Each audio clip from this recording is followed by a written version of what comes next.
Bill Cassidy joins us right now, U.S. Senator. He had something to say on the U.S. Senate floor about this last week. There were some other things going on as well. Good morning, Senator.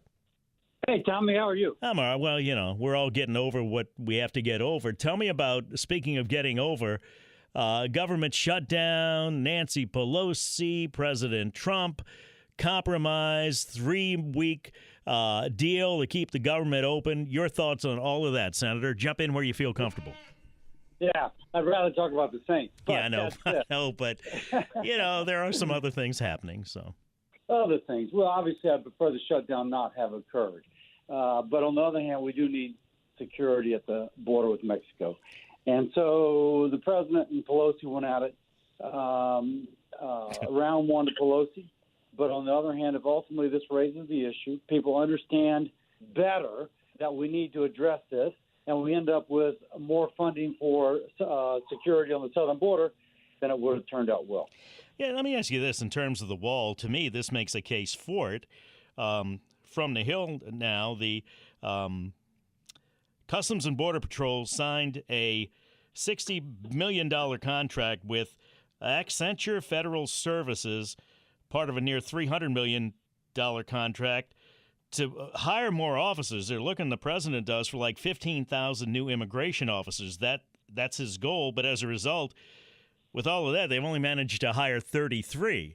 And if I guess what that says to me, Senator, and you can tell me what you think, then that to me makes a case for the wall, because if you're talking about, and the Democrats are, different types of security, well, if you go through all of that and you only get 33 agents, it's not that you can't. It's not that you don't want to hire people. It's that you can't find people to do the job. Is that accurate?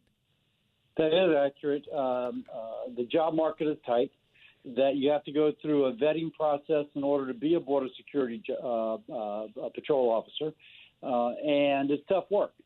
There are some areas, though, where you need a physical barrier, and no matter how many agents you have matters. There's a video. You go on YouTube, you'll find it with a little bit of a search. Once there was about 1,000 folks in Mexico who just bum rushed the border in San Diego, and there were guards, Border Patrol lined up, but there was 1,000 of them, so 990 get through, 10 get tackled and get sent back across the border. So at some places, particularly urban areas, you actually need a physical structure, and no matter how many guards you have, doesn't matter. It just seems to me that takes that option off the table.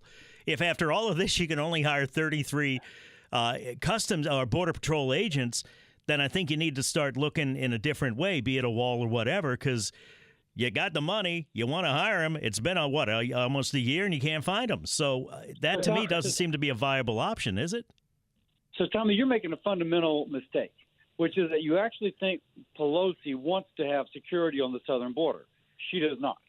There's a whole open borders movement, which she cannot acknowledge publicly, but is strong within the Democratic Party, that thinks that if you are in Central America, you have a vested right to move to the United States, and we should not stop that.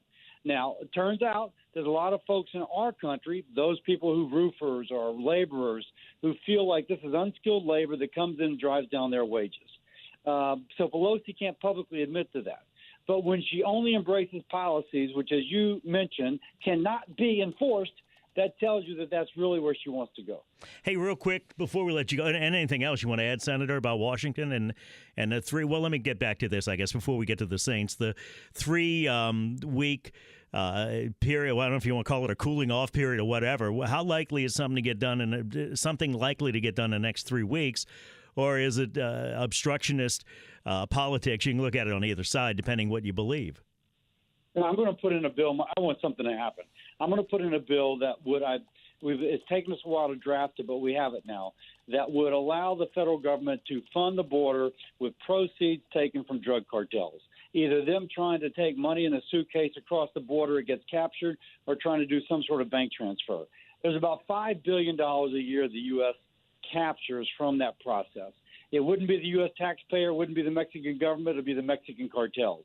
So we're going to be putting that bill forward. Hopefully we can make something happen, secure our southern border, break the impasse. We only have a minute. You only have a minute. What'd you say on the Senate floor about the Saints-Rams game? And can we all just stew, or is there anything we can get done? There's nothing to do, but I'm a doc. And I learned that if something bad happens in a hospital, patients want to know why it was bad, and they want to know it won't happen to another. Saints fans know we're not going to play the game over, but we sure would like to know why it happened, and we sure would like to know it's not going to happen again. And so far, the NFL has been kind of see no, hear no, speak no evil. That's, I think, part of the frustration. Senator, let me tell you, I had an idea for a Mardi Gras costume, a referee shirt with the 3 monkey heads. I swear to God. Hear no evil, see no evil, speak no evil. A pleasure as always. Thank you, sir. Thank you, Tommy. We'll talk to you again. U.S. Senator Bill Cassidy.